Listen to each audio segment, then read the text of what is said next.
ఇప్పుడే జీ5 app download చేయండి. చూడండి మీ ఫేవరెట్ టీవీ షోస్ ఎప్పుడైనా ఎక్కడైనా. అసలు నీకు పెళ్లి అవ్వాలని ఉందా లేదా? అవ్వాలని కదా పంతులు గారు ఇన్ని తప్పులు చేసింది.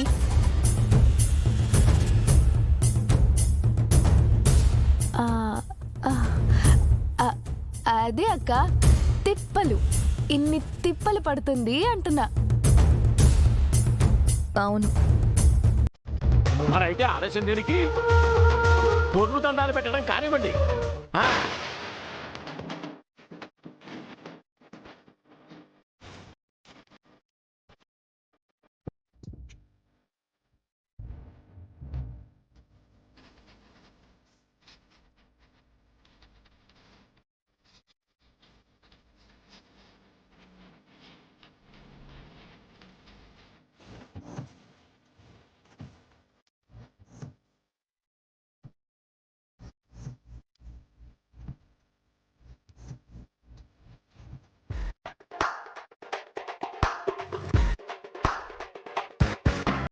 అమ్మో, పెళ్లి పేరుతో ఈ పంతులను చంపేసేలా ఉన్నాడు మిస్సమ్మ. నా వల్ల కాదు, నా వల్ల కాదు. ఏంటి అప్పుడే వల్ల కాదంటే ఎలా మనోహరి? బంగారం లాంటి ఆ కుటుంబాన్ని ముక్కలు చేయాలని చూస్తున్నావు. మంచి చేయడం తప్ప మరేమి తెలియని ఆ పెద్దవాళ్ళకి అన్యాయం చేయాలని చూస్తున్నావు. ఇప్పుడే కదా నీ పతనం మొదలైంది, అప్పుడే ఆపేయమంటే ఎలా?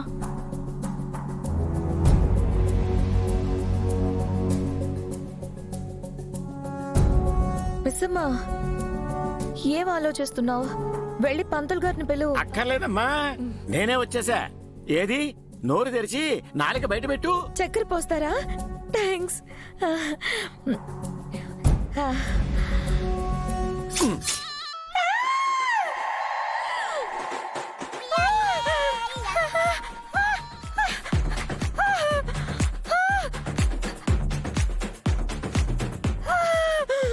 అరిస్తే అరిచావు గాని దేవుడి చుట్టూ 9 ప్రదక్షిణాలు చేయమ్మా.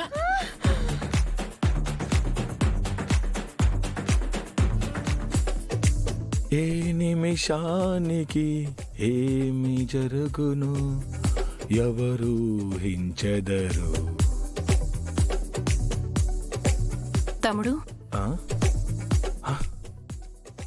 అక్క వచ్చిన అక్క, తమ్ముడు ఉన్నాడని మర్చిపోయినావు అనుకున్నాక. అవు తిననీకేమని తెచ్చినా? సాయంత్రం బిర్యానీ తీసుకురాక, మస్తు తినాలనిపిస్తుంది. పెళ్లి చేసుకొని అత్తారింట్లో ఉన్నావు, మరి నువ్వు కోరినవన్నీ తీసుకుని రానీకి. పోయి పైసలు తీసుకురారా అని పంపితే పెద్ద మొగం లెక్క నాకు తెలియకుండా చంపనీకి పోయినావు. ఎప్పుడు చూడు తిండి కొల తప్ప వేరే ధ్యాసే లేదు. నువ్వు బయట బాగానే ఉన్నావు, నాకేడ సావొస్తుంది.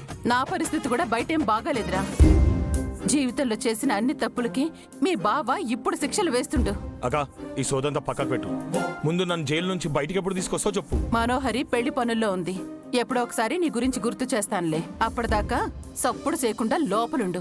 ఏంటిది ఇప్పుడు? మనోహరి నాకెందుకు బీలిప్పిస్తుంది? నువ్వు జైలుకు పోనీకి కారణమైంది కాబట్టి. అదంతా చేయించింది మనోహరి అని నేను బాగీకి ఎప్పుడో చెప్పేసినా కదా. జీ5 యాప్ డౌన్లోడ్ చేసి అన్ని ఎపిసోడ్స్ పూర్తి ఉచితంగా చూడండి.